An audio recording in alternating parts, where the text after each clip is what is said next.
Hello everyone, आपके अपने इस डिजिटल प्लेटफॉर्म पर आप सभी का स्वागत है। तो आज अपने क्लास 10th का जो चैप्टर नंबर 13 है स्टैटिक्स सांख्यिकी, उसके बारे में चर्चा करेंगे। यानी कि इस टॉपिक में जितने भी ऑल इम्पोर्टेंट क्वेश्चन है आपके बोर्ड परीक्षा में क्या क्या डायरेक्ट पूछा जाएगा, उन क्वेश्चनों की आज की क्लास में चर्चा करेंगे। तो ये जो टॉपिक है ये आपके लिए सबसे ज़्यादा इम्पोर्टेंट है, क्योंकि अगर हम बात करें, आपको पता है कि 10th क्लास 10वीं क्लास में पास होने के लिए अपने को 33 नंबर चाहिए, जिसमें से 20 है वो स्कूल वाले भेज देते हैं और बाकी बचे 13 नंबर। वो 13 नंबर का ये एक सिंगल टॉपिक है, यानी कि अगर आप इस टॉपिक को अच्छे से कर लेते हो तो यहाँ से आपके 13 नंबर पक्के हो जाएंगे। और ज्यादातर हम देखते हैं कि जो बैक बेंचर होते हैं जिनको केवल पास होना है मैथ के अंदर, वो इस टॉपिक का पूरा पूरा सहारा लेते हैं कि ये टॉपिक ही हमें पास करवा सकता है। तो उन सभी के लिए भी ये क्लास बहुत ही ज्यादा इंपॉर्टेंट है। यहाँ से टोटल 13 नंबर के क्वेश्चन पूछे जाएंगे आपके एग्जाम में, 5 से 7 क्वेश्चन आएंगे, वो भी टोटल 13 नंबर के। तो आप इस क्लास को बिल्कुल भी स्किप मत करना, आपको देखना बहुत ज्यादा जरूरी है। ठीक है, तो देखो सबसे पहले अगर हम बात करते हैं कि ये जो टॉपिक है वो कितने नंबर का है, अभी अपने 13 नंबर का है। यहाँ से टोटल 13 नंबर के क्वेश्चन पूछे जाएंगे, 13 मार्क्स के, और आपके लगभग क्वेश्चन आएंगे 5 से 6 क्वेश्चन आएंगे इस टॉपिक से। 5 से 6 क्वेश्चन आएंगे आपके एग्जाम के अंदर, और टोटल कितने नंबर के, 13 नंबर के। इसके अंदर जो हम पढ़ते हैं सांख्यिकी स्टैटिक्स के अंदर जो हम पढ़ते हैं वो पढ़ते हैं, एक तो पढ़ते हैं हम, देखो माध्य, क्या पढ़ते हैं, माध्य यानी कि मीन। दूसरा हम पढ़ते हैं यहाँ पर बहुलक, क्या पढ़ते हैं, बहुलक यानी कि मोड, बहुलक यानी कि मोड पढ़ेंगे। उसके बाद हम पढ़ेंगे माध्यक, उसके बाद हम क्या पढ़ेंगे, माध्यक यानी कि मीडियन। समझ में आई बात क्या, कोई समझ में कोई दिक्कत इसमें, मीन, मोड और मीडियन, ये तीन चीज हम यहाँ पर पढ़ते हैं। ठीक है, सबसे पहले हम बात करेंगे माध्य की। सबसे पहले किसकी बात करेंगे, माध्य की, कि माध्य होता क्या है। अगर मैं माध्य की बात करता हूँ तो देखो माध्य का, माध्य के नाम भी होते हैं अलग अलग, उन नामों की भी बात करूंगा मैं। जैसे सबसे पहले कहते हैं कि माध्य को और क्या कहा जाता है। देखो माध्य को ये क्या बोल सकता है एग्जामिनर, ये बोल सकता है, एक तो औसत बोल सकता है, क्या बोल सकता है, औसत। अगर आपके एग्जाम में पूछ लिया जाए औसत ज्ञात करें, तो घबराना मत, औसत का मतलब ही क्या होगा, माध्य हुआ। ठीक है, और इसी प्रकार वो क्या बोल सकता है, समांतर माध्य। समांतर माध्य बोलेगा तब भी माध्य की ही बात कर रहा है, ये मत सोचना समांतर माध्य, समांतर नाम आ गया तो कुछ अलग पूछ रहा है, जी नहीं, ये इसी की बात करेगा। ठीक है, समांतर माध्य भी पूछ सकता है तो भी कोई दिक्कत नहीं। तो हमेशा याद रखना, माध्य को वो औसत बोल देता है कभी कभार, तो औसत नाम आते ही ये मत सोचना औसत तो हमारे टॉपिक में आया ही नहीं, औसत तो हमने कक्षा 10th में देखा ही नहीं। तो औसत का मतलब ही क्या होता है, माध्य, माध्य का मतलब क्या होता है, औसत। समझ में आई बात क्या, कोई दिक्कत। अब देखो यहां से अगर मैं बात करता हूं तो आपको एग्जामिनर क्या करेगा, माध्य पूछेगा, औसत पूछेगा, समांतर माध्य पूछेगा। समझ में आई बात क्या। और अगर अपने को इस तरीके से, जैसे मान लो अगर मैं बात करूं माध्य के फॉर्मूले की, कि माध्य का जो सूत्र होता है, समांतर माध्य या माध्य का जो फॉर्मूला होता है वो फॉर्मूला क्या होता है। देखो यहाँ पर दो फॉर्मूले होते हैं, क्या कितने फॉर्मूले होते हैं, दो फॉर्मूले। एक तो होता है माध्य और समांतर माध्य का फॉर्मूला होता है राशियों का योग, राशियों का योग बटा में राशियों की कुल संख्या, राशियों का योग बटा में राशियों की कुल संख्या।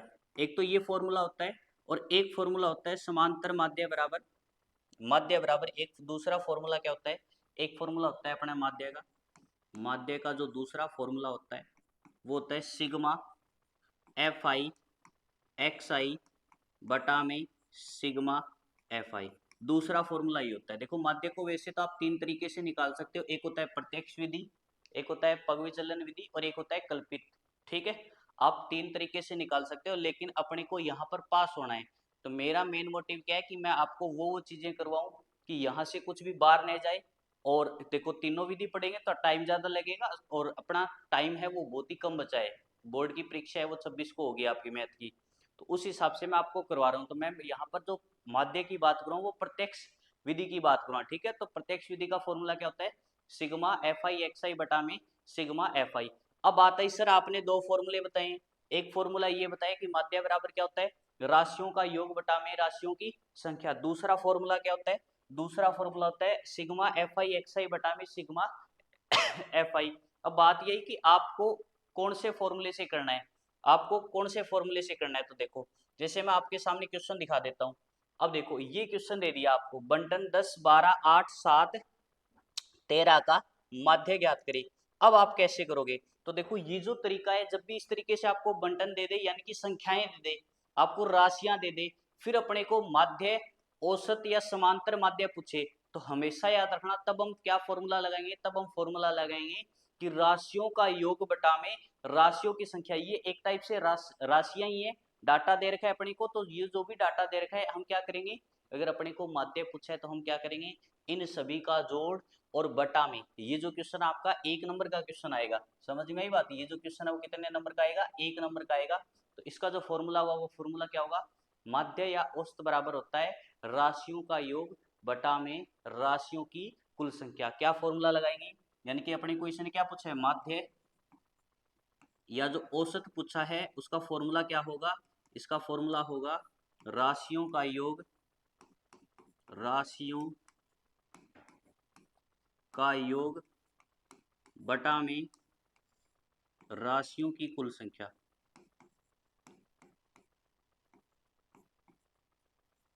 ठीक है, इस फॉर्मूले से हम करेंगे।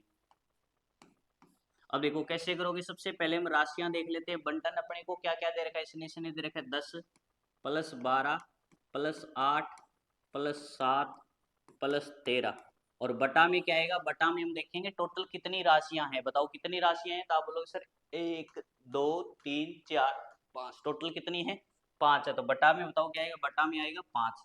ठीक है, अब इनको जोड़ देते हैं, तो जोड़ोगे तो 12 और 8 20, 20 और 10 30, 30 और 20 50, टोटल जोड़ कितना आ गया इनका, 50 आ गया। 50 बटा में 5, और 50 में जब आप 5 का भाग दोगे तो क्या आ जाएगा अपना आंसर, 10 आ जाएगा। यानी कि हम ये कह सकते हैं इस बंटन का जो माध्य, जो औसत, जो समांतर माध्य है वो क्या आएगा, 10 आएगा। समझ में आई बात क्या, तो इस तरीके से आपके एग्जाम में 100% एक क्वेश्चन आएगा।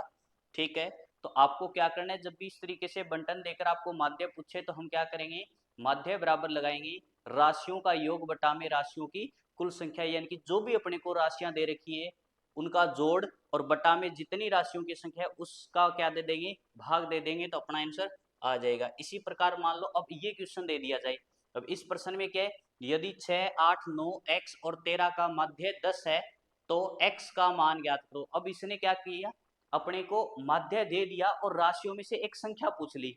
ठीक है, ये जो अपने को बंटन दे रखे हैं इनका जो माध्य है, जो औसत है वो कितना दे दिया, अब की बार अपने को 10 दे दिया।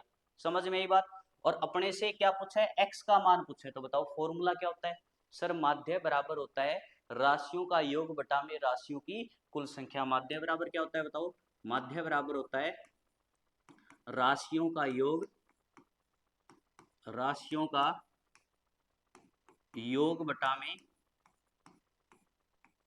राशियों की कुल संख्या।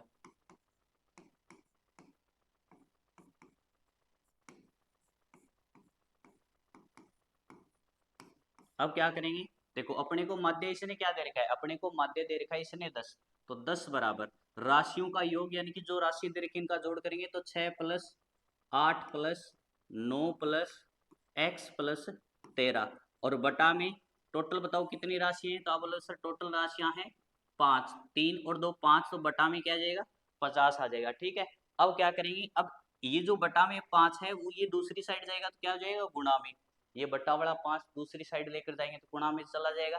तो 10 इंटू 5 क्या होगा, 10 इंटू 5 होगा 50, तो 50 बराबर क्या आ जाएगा अपना, 50 बराबर आ गया सर। अब इनको जोड़ देते हैं। ठीक है, तो देखो 8 और 9, 8 और 9 कितने हो गए 17, 17 और 13 30, 30 और 6 26, यानी कि इनका जोड़ क्या है 26 प्लस एक्स आ गया, क्या आ गया 26 प्लस में एक्स। अब अपने को एक्स का मान चाहिए, अगर अपने को एक्स का मान चाहिए तो अब क्या करेंगे बताओ, सर x का मान चाहिए तो x को क्या करेंगे अकेला, यानी कि प्लस का 26 दूसरी साइड लेकर जाएंगे। जब आप x बराबर लिखोगे तो क्या आएगा, x बराबर आएगा सर 50 माइनस 26, और 50 में से जब 26 घटाओगे तो x का मान क्या गया 24, यानी कि हम यहाँ पर क्या कह सकते हैं, जो x की वैल्यू है वो क्या आएगी 24 आएगी। समझ में आई बात क्या, कोई समस्या, तो इस तरीके से आप इस प्रश्न को कर सकते हो। ठीक है, तो ये हो गया माध्य। अब बात आई सर ये तो दो छोटे छोटे क्वेश्चन हो गए, इसी जैसा एक क्वेश्चन ऐसे भी दे सकता है, बिना संख्या देकर अगर अपने से पूछे इसने क्या बोला, प्रथम 5 विषम संख्याओं का माध्य ज्ञात करें। आपसे बोल देगा प्रथम 5 सम संख्याओं का माध्य ज्ञात करें, प्रथम 10 सम प्रथम 10 प्राकृत संख्याओं का माध्य, प्रथम 5 पूर्ण संख्याओं का माध्य ज्ञात करें। तो इस तरीके से जब क्वेश्चन पूछ लिए जाए तो अपने को पता होना चाहिए, अगर ये विषम संख्या बोले विषम संख्या के बारे में पता होना चाहिए, सम बोले सम संख्याओं के बारे में, प्राकृत संख्या के बारे में, पूर्ण संख्या के बारे में। तब हम क्या करेंगे, जितने भी इसने बोला है प्रथम, तो प्रथम जितने भी बोलिए वो संख्याएं लिख देंगे। जैसे इसने क्या बोला है, प्रथम 5 विषम संख्याओं का माध्य चाहिए अपने को, क्या चाहिए, प्रथम 5 विषम संख्याओं का माध्य चाहिए। तो क्या करेंगे बताओ, अब हम यहाँ पर क्या करेंगे, प्रथम 5 विषम संख्या लिखेंगे। जैसे पता है अपने को 1 3 5 7 9, ये क्या है, प्रथम 5 विषम संख्या है। अब इनका माध्य चाहिए, तो माध्य बराबर क्या होता है, माध्य बराबर होता है राशियों का योग बटा में राशियों की कुल संख्या। तो ये क्वेश्चन अब आप आगे खुद करोगे, इन सभी का जोड़, इन सभी का जोड़ और बटा में टोटल कितनी संख्याएं हैं, 5, तो 5 का क्या दे देंगे, भाग। और इसका जो आंसर आप कमेंट बॉक्स में बताओगे, ठीक है, इसका जो आंसर है वो आप कमेंट बॉक्स में बताओगे कि क्या आपका आंसर सही आया। समझ में आई बात। तो ये जो क्वेश्चन है आपका HW है, HW को कमेंट बॉक्स में बताओगे। ओके, चलो अब ये नेक्स्ट क्वेश्चन, नेक्स्ट क्वेश्चन अब आपको इस तरीके से सारणी दे दी जाए, क्या दी जाए, बारंबारता सारणी देकर अगर आपसे माध्य पूछे तो हमेशा याद रखना, तब हम कौन सा फॉर्मूला लगाएंगे, तब हम फॉर्मूला लगाएंगे ये वाला, कौन सा, ये वाला लगाएंगे। माध्य बराबर क्या होता है, sigma F I X I बटा में सिग्मा एफ आई, ठीक है। ये कब फॉर्मूला लगाना है, जब इस तरीके से अपने को सारणी देकर माध्य या माध्य के बारे में कुछ पूछे, ठीक है। जैसे इस प्रश्न में अपने को क्या दे रखा है, इसने इसने बोला है निम्नलिखित बारंबारता बंटन का माध्य 7.5 हो, 7.5 अपने को माध्य दे रखा है, तो पी का मान पूछा है। अब मेरे को बताओ माध्य का फॉर्मूला क्या होता है। अब बोलो माध्य का फॉर्मूला क्या होता है, सर माध्य का फॉर्मूला होता है सिग्मा एफ आई एक्स आई बटे सिग्मा एफ आई, ये फॉर्मूला होता है ना। यहाँ पर एफ आई क्या होता है, एफ आई होता है, एफ आई क्या होता है, एक्स आई होता है बारंबारता या फ्रीक्वेंसी, समझ में आई बात। एक्स आई क्या होता है, एक्स आई होता है वर्ग चिन्ह है, जो कि अपने को एक्स वाली लाइन दे रखी है इसने और एफ वाली लाइन दे रखी है, समझ में आई बात। और ये सिग्मेशन का मतलब क्या होता है, सिग्मेशन का मतलब होता है उनका जोड़। जैसे सिग्मा एफ आई है, सिग्मा एफ आई का मतलब क्या है, ये जो एफ वाली लाइन है इस पूरे का जोड़, ठीक है। सिग्मा एफ आई एक्स आई, इसका मतलब सबसे पहले क्या करेंगे हम, एफ आई को एक्स आई से गुणा करेंगे। सबसे पहले क्या करेंगे, यहाँ पर सबसे पहले क्या करेंगे, ये जो एफ आई और एक्स आई है इनका योग ज्ञात करेंगे। तो कैसे ज्ञात करोगे, इन दोनों की गुणा, 6 तिये 18, इसी प्रकार 8 पंजे 40, 15 इंटू 7 क्या होगा 105, इसी प्रकार 9 को पी से गुणा करोगे 9 पी, इसी प्रकार 11 इंटू 8 क्या होगा 88, 13 इंटू 4 क्या होगा 13 चौके 52, कर लिया। ये तो आ गया एफ आई एक्स आई। अब अपने को क्या चाहिए, सिग्मा एफ आई एक्स आई और सिग्मा एफ आई चाहिए, मतलब इनका जोड़ और इनका जोड़ चाहिए। तो सबसे पहले क्या करेंगे, इनका जोड़ कर लेते हैं, चलो देखते हैं, जोड़ कर लेते हैं। तो 8 और 6 14, 14 और 15 29, 29 और 8 37, 37 और 4 41, 41 plus P, sigma F I का जोड़ क्या आ गया, सिग्मा एफ आई का जोड़ आया 41 प्लस पी। इसी प्रकार सिग्मा एफ आई एक्स आई का जोड़ कर लेते हैं भाई।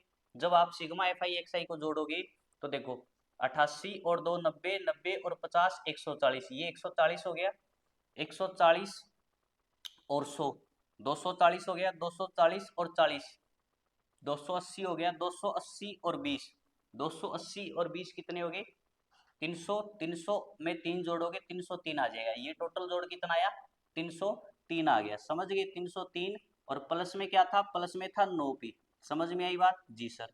अब क्या करेंगे, ये दोनों मान आ गए, ये दोनों के दोनों मान यहाँ पर रख देंगे। तो बताओ एक बात बताओ मेरे को कि अपने को माध्य कितना दे रखा है इसने, अपने को माध्य प्रश्न में क्या दे रखा है 7.5, यानी कि 7.5 बराबर, 7.5 बराबर सिग्मा एफ आई एक्स आई कितना आया, सिग्मा एफ आई एक्स आई अपना आया 303 प्लस 9p, 303 प्लस 9p आ गया बटा में, बटा में बताओ सिग्मा एफ आई का मान कितना है, सिग्मा एफ आई का मान है 41 प्लस p।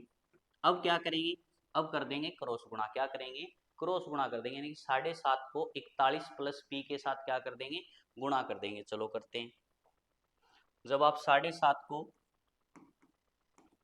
41 प्लस पी के साथ गुणा करोगे बराबर में क्या आएगा, बराबर में आएगा 303 प्लस 9p, ठीक है। चलो अब आगे इसको सोल्व करते हैं। तो देखो सबसे पहले जब आप 41 से गुणा करोगे तो पॉइंट हटा लेते हैं। पॉइंट जब आप हटाओगे तो बटा में 10 लगेगा, लगा दिया। 15 से 5, 5 से कैंसिल हुआ 15 बार, 15 5 75, और 15 5 से कैंसिल हुआ 2 बार, ठीक है। तो अब देखो 15/2 को जब आप अंदर गुणा करते हो, ठीक है, तो 15 की अब ये बटा में 2 है, आप क्या करो, बटा वाला 2 इधर आ जाएगा, बटा वाला 2 इधर आ जाएगा गुणा में, और इस 15 के अंदर गुणा करो तो 15 एकम 15, एक हासिल होगी 15 चौके 60, 15 चौके 60 और एक हासिल थी 61, प्लस में 15p बराबर क्या आएगा, बराबर आएगा 303 को 2 से गुणा करो तो 606 हो जाएगा, प्लस में 9 को 2 से गुणा किया 18p, ठीक है। अब क्या करेंगे, ये वाला इधर चला जाएगा और ये वाला इधर आएगा, तो बताओ आगे क्या आएगा अपना आंसर। सर अब आगे आंसर आया, देखो 615 में से 606 घटाएंगे, 615 प्लस का 606 इधर जाएगा माइनस में, ठीक है, इसके बराबर में 18p प्लस का 15p इधर जाएगा माइनस में 15p, ठीक है।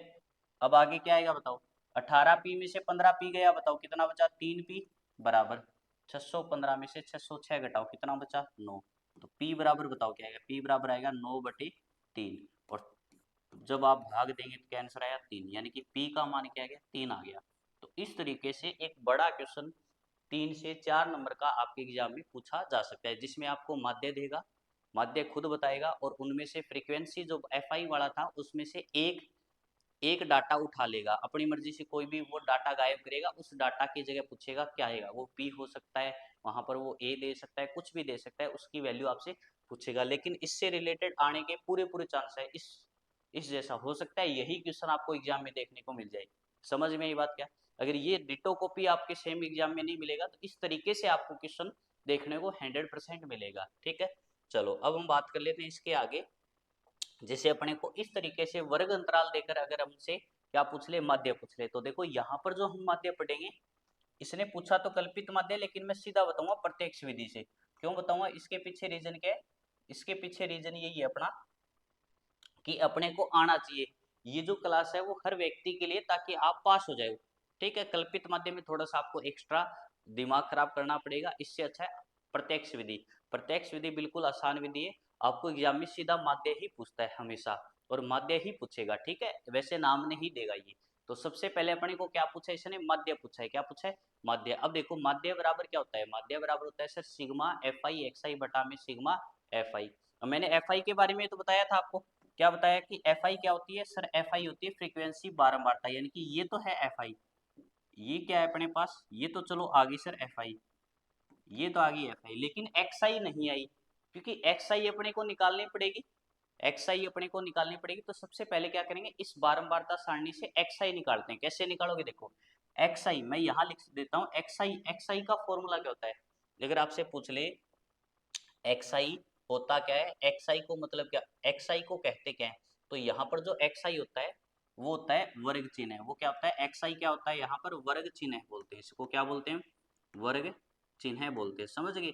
और अगर एक्स आई का आपसे फॉर्मूला पूछे तो एक्स आई बराबर हमेशा याद रखना, वो होता है एक्स आई बराबर होता है निम्न वर्ग सीमा, निम्न वर्ग सीमा प्लस उच्च वर्ग सीमा, निम्न वर्ग सीमा प्लस उच्च वर्ग सीमा बटा में 2। अगर आपसे पूछ ले वर्ग चिन्ह का फॉर्मूला या वर्ग चिन्ह आपसे पूछ ले तो हमेशा याद रखना क्या होता है, निम्न प्लस उच्च बटा 2। समझ में आई बात क्या, निम्न वर्ग सीमा प्लस उच्च वर्ग सीमा बटा 2 वो होता है वर्ग चिन्ह। तो अब देखो अगर मैं इस पर्सन की बात करता हूं तो बताओ, निम्न वर्ग सीमा प्लस उच्च वर्ग सीमा, निम्न वर्ग सीमा कौन सी है यहाँ पर, निम्न वर्ग सीमा है 10, उच्च निम्न तो है 0 और उच्च वर्ग सीमा क्या है 10, तो इनका जोड़ करेंगे, 0 और 10 में जोड़ो 10 आ गया, 10 का आधा 5, यानी कि एक्स आई का मान यहाँ पर क्या आया 5 आया। इसी प्रकार इन दोनों का जोड़ 30 हो गया, 20 और 10 30, 30 का आधा 15, ठीक है। अब इन दोनों का जोड़ 50, 50 का आधा 25, इन दोनों का जोड़ 70, 70 का आधा 35, इन दोनों का जोड़ 90, 90 का आधा 45। बोलो समझ में आई बात क्या, तो इस तरीके से हम क्या निकाल सकते हैं, एक्स आई निकाल सकते हैं। अब अपना फॉर्मूला क्या था सर, अब अपना फॉर्मूला था sigma F I X I बटा में सिग्मा एफ आई, यही फॉर्मूला था ना जी सर। अब क्या करेंगे बताओ, अब यहाँ पर हम क्या निकालेंगे, एफ आई एक्स आई निकालेंगे, क्या निकालेंगे, एफ आई एक्स आई। वो कैसे निकालोगे बताओ, एफ आई एक्स आई कैसे निकाले सर, एफ आई को एक्स आई से गुणा कर देते हैं, जब आप एफ आई को xi से गुणा करोगे तो क्या रिजल्ट आएगा वो देख लेते हैं, ठीक है। चलो 5 को 2 से गुणा करो 10, 5 दूनी 10, 15 इंटू 5 75 होता है, 15 इंटू 5 क्या होता है 75, 25 आठे होता है 200, 25 आठे 200। इसी प्रकार 3500 के 140 और 45 से कम 45। ये जो क्या गया अपने पास, ये आ गया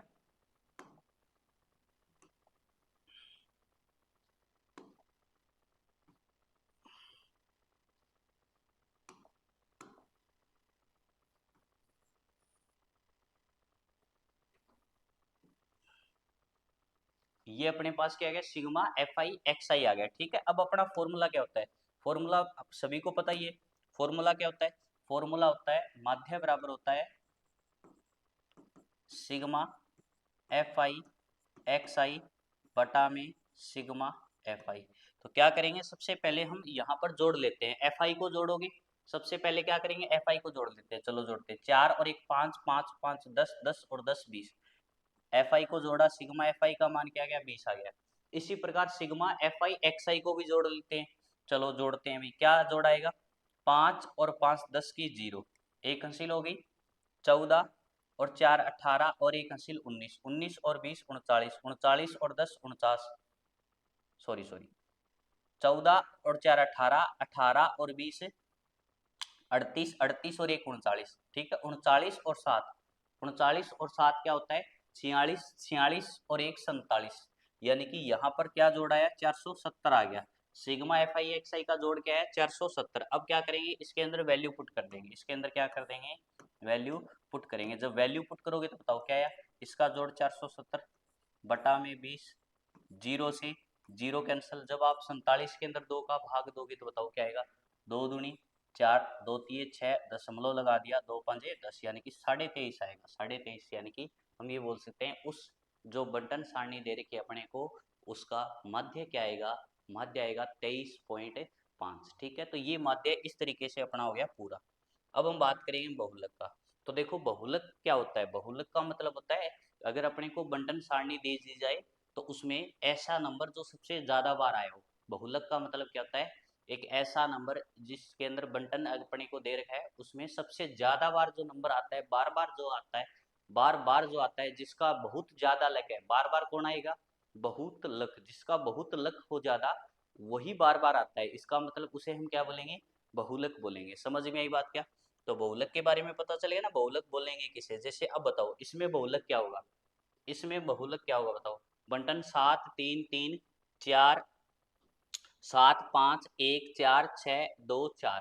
अब देखो सबसे ज्यादा बार यहाँ पर कौन आया है, 3 कितनी बार आया 2 बार, 7 कितनी बार 2 बार, 4 कितनी बार 3 बार। सबसे ज्यादा कौन आया यहाँ पर, सबसे ज्यादा है 4, कितनी बार आया 3 बार। यानी कि इस सारणी में अगर आप ध्यान से देखोगे तो इस सारणी में 4 है वो सबसे ज्यादा बार आया है। सबसे ज्यादा बार कौन आया, सबसे ज्यादा बार आया 4। और जो सबसे ज्यादा बार आता है, सबसे ज्यादा बार जो आता है उसी को हम क्या बोलेंगे, उसी को हम बोलेंगे बहुलक। यानी कि इस बंटन सारणी, इस बंटन का बहुलक क्या होगा 4 होगा। समझ में आई बात क्या। तो बहुलक के बारे में समझ गए। लेकिन अगर अपने को इस तरीके से बहुलक पूछ ले तो, अब इसमें बहुलक पूछा है, अब ऐसे कैसे निकालोगे। तो जब भी सारणी देकर अपने से बहुलक पूछ ले तो हमेशा याद रखना उसका फॉर्मूला होता है, उसका फॉर्मूला क्या होता है, उसका फॉर्मूला होता है L plus F one minus F zero बटा में 2f1 minus F zero minus F2 और इनटू में h। ये जो फॉर्मूला है ये फॉर्मूला होता है बहुलक का। आपके एग्जाम में डायरेक्ट फॉर्मूला पूछा जा सकता है, तो याद रखना बहुलक बराबर क्या होता है, L plus F one minus F zero बटा में 2f1 minus F zero minus F2 into H. ये जो फॉर्मूला है ये फॉर्मूला किसका है, बहुलक का फॉर्मूला है, ठीक है। अब देखो यहाँ पर F1 क्या होता है, F1 होता है सबसे अधिक बारंबारता, सबसे अधिक बारंबारता। समझ में आई बात क्या। सबसे अधिक जो बारंबारता है उसको हम क्या बोलते हैं, उसको हम क्या बोलेंगे F1 बोलेंगे, ठीक है। यहाँ पर F0 क्या होता है, F0 होता है इससे पहले वाली बारंबारता, जो सबसे ज्यादा बारंबारता है। जैसे आपको मैं एग्जाम्पल में ज्यादा बेटर होगा इसको, ठीक है। देखो पहले एग्जाम्पल में बता देता हूँ अपने को। अब देखो यहाँ पर मैं सबसे पहले बहुलक का फॉर्मूला लिखता हूँ। बहुलक का फॉर्मूला देखो क्या होता है, L plus F1 minus F0 बटा में 2F1 minus F0 minus F2 और इनटू में H। अब आप गड़बड़ क्या करते हो, हमेशा याद रखना, आप गड़बड़ करोगे इसमें, यहाँ प्लस लगाना भूल जाओगे, तो ये गड़बड़ आपको बिल्कुल भी नहीं करनी। अब देखो इसमें सभी वैल्यू देख लेते हैं। तो देखो F1 क्या होता है, सबसे पहले हम बात करें F1 की, तो F1 होता है सबसे अधिक बारंबारता वाला नंबर। इसमें बताओ सबसे अधिक बड़ा नंबर कौन सा है, सबसे अधिक बारंबारता वाला नंबर कौन सा है, तो आप बोलो सर 61। 61 क्या है, सबसे अधिक बारंबारता वाला नंबर है, यानी कि ये जो वैल्यू है ये किसकी वैल्यू है, F1 की वैल्यू। समझ में यही बात क्या, ठीक है। तो F1 आपको पता है, F0 जीरो क्या आता है, 1 से पहले आता है, जीरो क्या होता है 1 से पहले आता है। तो अगर ये F1 है तो F1 से पहले क्या आएगा सर, F1 से पहले आएगा F0, यानी कि ये क्या होगा F0। F1 1 के बाद क्या आएगा 2 आएगा, तो ये क्या होगा F2। बोलो समझ में यही बात क्या, F1 F2 F1 जीरो, सब कुछ क्लियर हो गया जी सर। अब हम बात कर लेते हैं यहाँ पर L की। L क्या होता है, ये जो L होता है ना, हमेशा याद रखना L क्या होगा, जो सबसे अधिक बारंबारता है, जो सबसे अधिक बारंबारता यानी कि F1 का मान है, ये F1 वाले की निम्न वर्ग सीमा होती है।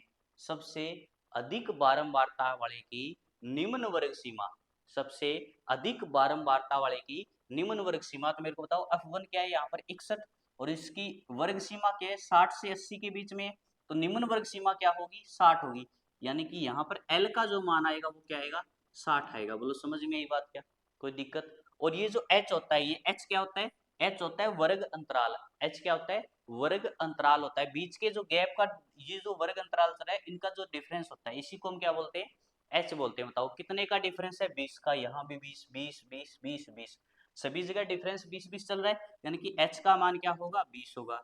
अब बताओ F1 का मान क्या निकाला था हमने, F1 का मान निकाला था 61, F2 का मान 38, F0 का मान 50।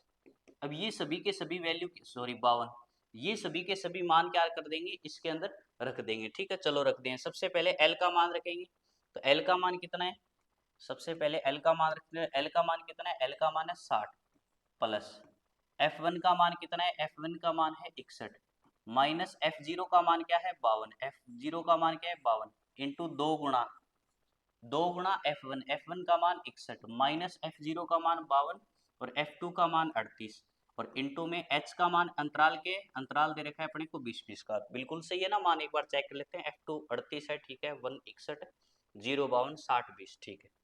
सभी के सभी में फॉर्मूले में वैल्यू पुट कर दी। अब क्या करेंगे, इसको सोल्व करेंगे।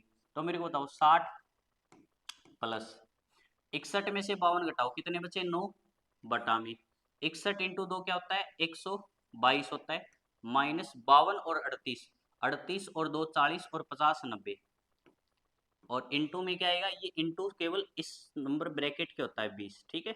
20 को जब आप 9 से गुणा करोगे तो बताओ क्या है, 20 में 180, तो 60 प्लस 180 और बटा में बताओ क्या आएगा, तो आप बोले सर 122 में से अगर मैं 32 घटाऊंगा 90 घटाऊंगा तो मेरे पास बचेगा 32, ठीक है। अब देखो इसको कट करो, तो ये 4 के पाड़े से कट हो रहा है, 4 से 8 बार, 4 से कट हुआ 45 बार, ठीक है। तो ये आ गया अपने पास 60 प्लस 45 बटे 8 आ गया, कितना आ गया 45 बटे 8। अब क्या करेंगे 45 का, 45 के अंदर हम 8 का भाग दे देंगे, क्या दे देंगे भाग, तो 45 के अंदर जब आप 8 का भाग दोगे तो वो क्या आएगा, वो आएगा 8 5 40, क्या बचा सर 5, पॉइंट लगा दिया जीरो, 8 छिके 48, 2 जीरो बच गया, 8 दूनी 16, 4 जीरो बच गया, 8 5 40, यानी कि जब 45 में मैंने 8 का भाग दिया तो वो आया मेरा 5.625। अब क्या करेंगे 60 में ये जोड़ देंगे, तो 60 और 5 65 हो गया, यानी कि अपना आंसर क्या आएगा 65.625। तो इस प्रश्न का बहुलक है वो क्या आ गया 65.625। समझ में आई बात क्या, तो इस तरीके से आप इस प्रश्न को कर सकते हो। तो ये क्या हो गया अपना, ये हो गया बहुलक, ठीक है। अब हम आगे बात करेंगे किसकी, माध्यक की। तो देखो माध्यक क्या होता है, माध्यक का मतलब क्या होता है, तो देखो माध्यक यहाँ पर अपन को दो तरीके से देगा, माध्यक क्या देगा दो तरीके से, एक तो क्या देगा वो, एक तो इस तरीके से देगा, ठीक है। अब इसका माध्यक बताना है, जब भी इस तरीके से बंटन 5 7 नंबर देकर अपने से क्या पूछ ले, माध्यक या माध्यिका, इसका दूसरा नाम आप और जब भी आपको इस तरीके से मादिका भी बोल सकता है वो, समझ गए क्या? अगर आपके एग्जाम में मादिका नाम भी आ जाए तो भी कोई दिक्कत नहीं है, हमेशा याद रखना मादिका भी इसी का नाम हुआ, ठीक है।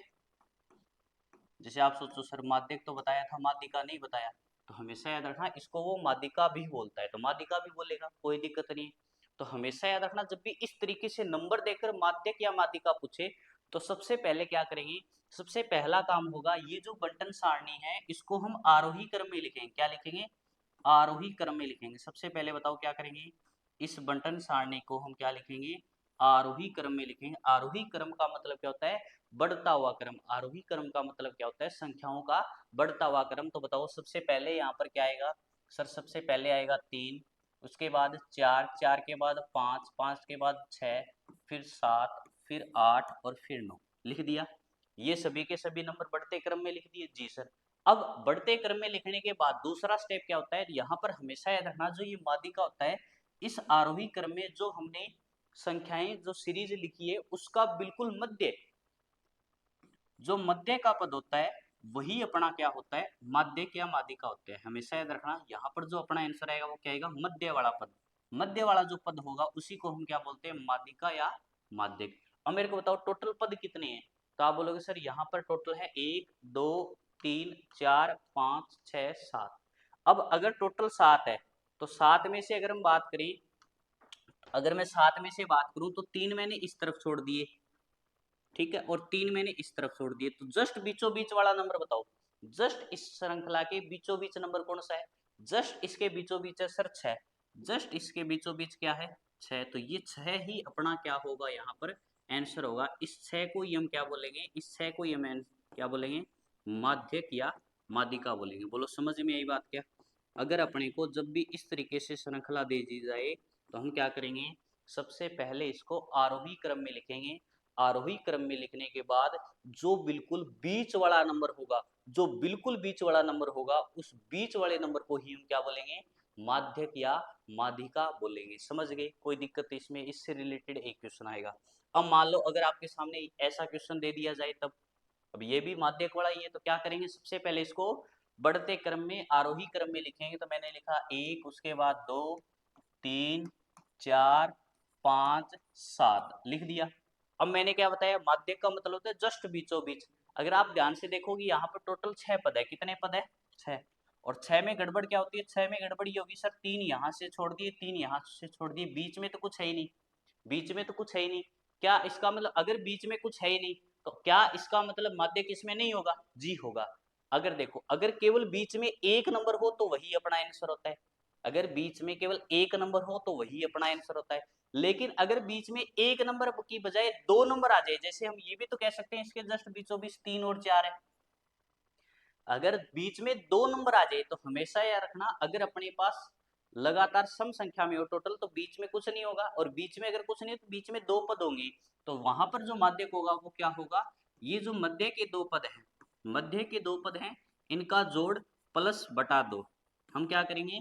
बीच वाले दोनों पदों का जोड़ करके 2 का भाग दे देंगे, वही अपना माध्यक या मादिका होगा। तो 7/2 का आधा बताओ क्या होता है? 7/2 का आधा होता है 3.5। तो हम ये बोल सकते हैं यहाँ पर जो माध्यक होगा वो क्या होगा? 3.5 होगा। समझ में आई बात क्या? तो अब पता चल गया। अगर जस्ट बीच में केवल एक नंबर बचे तो वही माध्यक होता है, अगर बीच में 2 नंबर बचे तो क्या करेंगे? उनके जोड़ का आधा, जोड़ का आधा, और वही अपना क्या होगा? उत्तर होगा, वही अपना क्या होगा? माध्यक। ठीक है, चलो। अगर मान लो अपने को इस तरीके से माध्यक पूछ ले तो वही, अगर अपने को इस तरीके से माध्यक पूछ ले तो क्या करेंगे? सर फॉर्मूला लगाएंगे। तो सबसे पहले हम बात कर लेते हैं फॉर्मूला। माध्यक का फॉर्मूला क्या होता है? तो माध्यक बराबर होता है भाई, माध्यक बराबर होता है L प्लस सिग्मा एफ आई। और देखो यहाँ पर आप देखोगे बुकों में एन भी लिखा होता है, एन का मतलब भी यही होता है, ठीक है, इसमें कोई दिक्कत नहीं है। एन सिग्मा एफ आई एक ही बात है। सिग्मा एफ आई बटे 2 माइनस सी एफ बटा में एफ इंटू में एच। ठीक है, तो यहाँ पर जो नया पद आया, जो नई चीज आई है वो क्या आई है अपने पास? नई चीज आई है सी एफ। सी एफ का मतलब क्या होता है? यहाँ पर सी एफ होता है संचयी बारंबारता। सी क्या होता है? संचयी बारंबारता। क्या होता है? सी संचयी बारंबारता। ठीक है, ये होता है सी एफ। एल हमने पढ़ लिया, सिग्मा एफ आई हमने पढ़ लिया, एच पढ़ लिया, एफ पढ़ लिया, केवल क्या बचा था इसमें, सी एफ बचा था। सी एफ क्या होता है, संचयी बारंबारता होता है। सी एफ क्या होता है, संचयी बारंबारता। तो सबसे पहले हम बात करेंगे यहाँ पर संचयी बारंबारता का मतलब क्या है। देखो जैसे अपने को ये दे रखा है, अब यहाँ पर क्या होता है, हम सी एफ निकालेंगे, क्या निकालेंगे, सी एफ। अब आता है सर सी एफ निकालेंगे कैसे, तो देखो हमेशा याद रखना सी एफ, जैसे आपने बचपन में एक गेम खेला होगा, कौन सा गेम, पकड़म पकड़ाई वाला। और वो गेम किस तरीके से, चेन वाला जो गेम है, जो आपने चेन वाला गेम खेला था। चेन वाला गेम क्या होता है, जैसे मान लो आप 10 मित्र मंडली हो, मित्र मंडली के अंदर 10 सदस्य हो, तो सबसे पहले एक व्यक्ति है, वो स्टार्ट करता है सभी को पकड़ना। वो क्या करता है, एक व्यक्ति क्या करेगा, वो आप में से बाकी जो बच गए उनमें से किसी दूसरे को पकड़ेगा। जैसे मान लो इसको पकड़ लिया, ठीक है। अब वो दूसरी, अब ये क्या करेंगे, दोनों अपना हाथ पकड़कर, दोनों अपने हाथ पकड़कर तीसरे व्यक्ति को पकड़ेंगे। इसी प्रकार तीसरा व्यक्ति, अब ये तीनों मिलकर क्या करेंगे, चौथे व्यक्ति को, चारों मिलकर पांचवें व्यक्ति को, इस प्रकार पकड़ते हैं। मतलब यहाँ पर एक दूसरे का हाथ बिल्कुल भी नहीं छोड़ते हैं। तो इसी को हम क्या बोलते हैं, संचयी बारंबारता बोलते हैं। इसी को हम क्या बोलते हैं, संचयी बारंबारता। यानी कि सबसे पहले सी एफ का मान क्या आएगा, सबसे पहले बारी किसकी है, 6 की, तो सबसे पहले स्टार्ट करेगा 6। 6 किसको पकड़ेगा, अपने से नजदीक वाले को पकड़ेगा। तो बताओ नजदीक वाला कौन है, 20 है, तो 6 20 को पकड़ेगा, तो टोटल कितने हो गया, 26। समझ में आई बात। अब 26 किसको पकड़ेगा, 44 को, नजदीक वाले को। तो 26 और 44 कितना होता है, 60 होता है। समझ में आई बात। इसी प्रकार 26, अब 60 किसको पकड़ेगा, 26 को, तो ये हो गया 86, सॉरी ये होता है 70 होता है, ठीक है। कितना होता है, 70। 44 और 26 कितना होता है, 70। 70 किसको पकड़ेगा, 26 को, तो ये हो गया 96। 96 पकड़ेगा 3 को, तो ये 99, और 99 पकड़ेगा 1 को, तो टोटल कितना हो गया, 100। समझ में आई बात क्या, तो सी एफ समझ गए ना। सी एफ इस तरीके से निकालना होता है, ठीक है। सी एफ हम इस तरीके से निकाल लेते। अब चलो ये तो गया सी एफ। अपना फॉर्मूला क्या होता है, अपना माध्यक बराबर फॉर्मूला क्या होता है, तो माध्यक बराबर फॉर्मूला होता है एल प्लस सिग्मा एफ आई बटे 2 माइनस सी एफ बटा में एफ इंटू एच, ये फॉर्मूला होता है। समझ में ये बात। यहाँ पर देखो एफ क्या होगा, अब देखो आप सबसे बड़ी बारंबारता कौन सी थी, यहाँ पर सबसे अधिक बारंबारता 44 थी, यानी कि एफ का मान 44 आ गया। अगर एफ का मान 44 है तो बताओ एल का मान क्या होगा, एल का मान 40 होगा। एल बराबर 40, एल बराबर 40, तो एफ बराबर क्या है, 44, ठीक है। एच का मान, एच क्या होता है, इन दोनों का वर्ग अंतराल यानी कि 15 का, एच बराबर क्या होगा सर, 15। सिग्मा एफ आई, सिग्मा एफ आई क्या होता है, इन सभी का जोड़, और इन सभी का जोड़ क्या होता है, संचयी बारंबारता का अंतिम पद ही तो होता है। तो यानी कि C F sigma F I का मान क्या होगा, सिग्मा एफ आई का मान होगा 100। अब आता है यहाँ पर सी एफ का मान क्या होता है, तो देखो जो सी एफ का मान होता है, सी एफ का जो मान होता है वो क्या होता है, सी एफ का मान होता है यहाँ पर सिग्मा जो एफ आई बटा 2 आपने की है, सिग्मा एफ आई बटा 2 देखो क्या आता है, मतलब टोटल एफ आई जो अपने को जोड़ा है, कितना जोड़ा है, 100। जोड़ कितना है, 100। 100 का आधा करो, 100 का आधा हमने किया 50। तो अब देखेंगे 50 से ठीक पहले वाली संचयी बारंबारता क्या है, हम क्या देखेंगे, 50 से ठीक पहले वाली संचयी बारंबारता क्या है, तो 50 से ठीक पहले वाली 70 तो ज्यादा होगी, 26। यानी कि यहाँ पर जो सी एफ का मान है वो क्या आया गया, 26 आया। समझ में आई बात क्या। तो इस तरीके से मान लिख लिए। अब क्या करेंगे, इस मान के अंदर वैल्यू पुट करेंगे। जब वैल्यू पुट करोगे तो क्या आएगा, बताओ। फॉर्मूला होता है एल प्लस, तो एल का मान क्या था, एल का मान था 40 प्लस सिग्मा एफ आई का मान क्या था, 100 बटा में 2 माइनस सी एफ का मान हमने निकाला था 26 बटा में एफ का मान था 44 इंटू वर्ग अंतराल अपना क्या था, एच का मान था 15। वैल्यू पुट कर दी जी सर। अब इसको कट करोगे तो 2 से कट हुआ 50 बार, ठीक है। तो आगे क्या आएगा सर, 40 प्लस 50 में से 26 घटाओ, 50 में से 26 घटाओगे 24 बटा में 44 इंटू 15। अब देखो कट हो रहा है 4 के पाड़े से 11 बार, 4 के पाड़े से 6 बार, तो 15 छिके क्या होता है 90, यानी कि ये आ गया अपने पास 40 प्लस 90 बटे 11। अब जब आप 90 के अंदर 11 का भाग दोगे, तो 11 का जब आप भाग दोगे तो 11 8 88, कितना बच गया 2, 2 के बाद दशमलव लगा दी यानी कि 0, 20 हो गया, तो 11 एकम 11, अब बचा 9 0, 11 8 88। पॉइंट के बाद 2 अंक बहुत होते हैं, यानी कि पॉइंट के बाद 2 तक आप लिख सकते हो। तो जब आप 40 में 8.18 जोड़ोगे तो ये हो जाएगा 48.18, यानी कि यहाँ पर जो अपना माध्यक है वो क्या आ गया, 48.18 आ गया। समझ में आई बात क्या? तो इस तरीके से आप माध्यक है वो ज्ञात कर सकते हो। ठीक है, इस एग्जाम में आपसे 3 चीज पूछता है। अब हम सबसे इंपॉर्टेंट बात करेंगे। सबसे इंपॉर्टेंट है क्या? सबसे इंपॉर्टेंट है, कई बार एग्जामिनर आपसे छोटा क्वेश्चन क्या पूछेगा, ये जो आपने पढ़ा है माध्य, माध्यक और बहुलक, हमने जो ये माध्य, माध्यक और बहुलक पढ़ा है, इसके बीच में संबंध भी पूछ सकता है। ये सबसे मोस्ट इंपॉर्टेंट क्वेश्चन है, समझ गए? यहाँ पर अपने से क्या पूछ सकता है वो, इस माध्य, माध्यक और बहुलक के बीच का रिलेशन पूछ सकता है। तो हमेशा याद रखना, जब भी आपसे माध्य, माध्यक और बहुलक का रिलेशन पूछे तो आप क्या करोगे, आप हमेशा लिखोगे 3 माध्यक बराबर, क्या लिखोगे, 3 माध्यक बराबर बहुलक प्लस 2 माध्य, बहुलक प्लस में 2 माध्य। जब भी आपसे क्या पूछ लिया जाए, माध्य, माध्यक और बहुलक के बीच में संबंध पूछ लिया जाए, तो हमेशा याद रखना 3 माध्य किसके बराबर होगा, बहुलक प्लस 2 माध्य के बराबर होगा। ये जो रिलेशन है वो आपके एग्जाम में डायरेक्ट पूछा जा सकता है, माध्यक, बहुलक और माध्य के बीच में क्या संबंध है, वो संबंध लिखिए। तो हमेशा आपको ये संबंध लिखना है। समझ में आई बात? किसी को कोई समस्या? अब इससे रिलेटेड क्वेश्चन भी पूछ सकता है। इससे रिलेटेड क्वेश्चन इस तरीके से पूछेगा, एक बंटन का बहुलक माध्य क्रमशः 17 और 14 है, तो माध्यक का मान ज्ञात करिए। तो बताओ, अभी मैंने क्या फॉर्मूला बताया आपको, मैंने संबंध बताया 3 माध्यक बराबर, 3 माध्यक बराबर क्या होता है, 3 माध्यक बराबर होता है बहुलक प्लस में 2 माध्य, बहुलक प्लस में क्या होता है, 2 माध्य, ये फॉर्मूला होता है जी सर। अब क्या करेंगे, वैल्यू पुट कर देंगे। तो बताओ बहुलक का मान कितना दे रखा है इसने, बहुलक दे रखा है 17, तो 17 प्लस माध्य का मान 14, तो 2 गुणा 14। ठीक है, देखो 14 इंटू 2 क्या होता है, 28 होता है।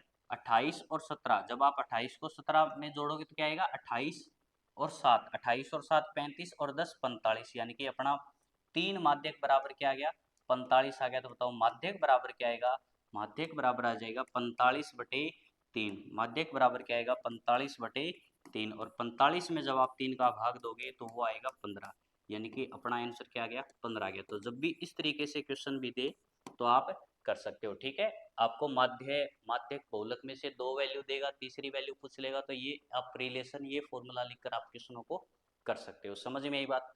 और एग्जामिनर आपसे क्या पूछ सकता है इसमें, देखो वो पूछ सकता है, और क्या पूछ सकता है उसकी भी चर्चा कर लेते हैं।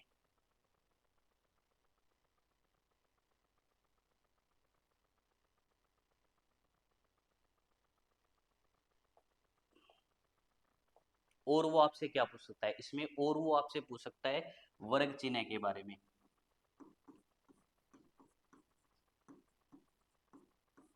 ठीक है, आपसे बोलेगा 60 से 70 का वर्ग चिन्ह बताओ। तो देखो वर्ग चिन्ह कैसे बताओगे, 60 से 70 का वर्ग चिन्ह, वर्ग चिन्ह क्या होता है, एक्चुअली वर्ग चिन्ह का मतलब होता है एक्स, एक्स आई। समझ गए, वर्ग चिन्ह क्या होता है, एक्स आई होता है। तो अब समझ गए ना एक्स आई कैसे निकालोगे। गड़बड़ क्या करते हैं, वर्ग चिन्ह नाम नहीं पता होता है, इस कारण हम गड़बड़ कर देते हैं। समझ गए, वर्ग चिन्ह में गड़बड़ क्यों होती है, गड़बड़ होने के पीछे एक ही रीजन होता है कि इसका हमें वैसे नहीं पता कि इसको रिप्रेजेंट किससे करते हैं। तो एक्स आई होता है, और एक्स आई का आप सभी को पता है इनके जोड़ का आधा होता है, यानी कि 60 + 70 बटा में 2। जब आप इनका जोड़ करोगे तो 130 आ गया, और 130 में जब आप 2 का भाग दोगे तो क्या आएगा अपना आंसर, 65, यानी कि इसका जो वर्ग चिन्ह है वो क्या आ जाएगा, 65 आ जाएगा। समझ में आई बात क्या? तो इस तरीके से आपसे पूछ सकता है। एक आपसे क्या पूछ सकता है, परिसर पूछ सकता है। ये क्या पूछ सकता है, परिसर। परिसर क्या होता है, तो देखो परिसर एक्चुअल में, परिसर को हम इंग्लिश में बोलते हैं रेंज। ये जो रेंज होता है वो क्या होता है, देखो आपको क्वेश्चन से समझाता हूँ। जैसे मान लो इस क्वेश्चन में आपसे पूछ ले,